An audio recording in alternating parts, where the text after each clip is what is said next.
Kusema kweli nimeshindwa kwenda nyumbani. Nilikuwa na hamu sana niende kwa vile siku nyingi hatujaonana na familia. Lakini kulingana na hali ya maisha vile iko ngumu nimelemewa kabisa. Pia barabara ile kukatika, tukaona pale utaenda safari kweli, lakini ukirudi pengine Christmas unaenda kuwapelekea nini? Ile familia uko nayo mtaweza kubebana pamoja?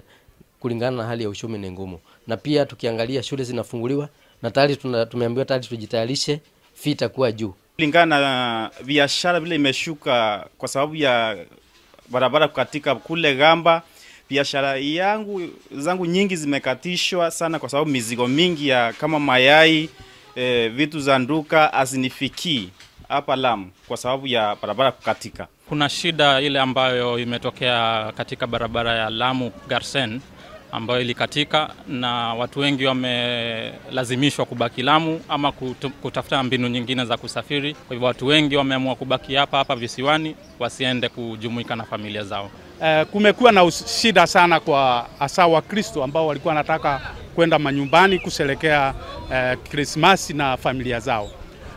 Kwa hivyo itawalazimu wakae hapa Lamu, washerehekee hapa. Raha ya Krismasi ni kujumuika na familia.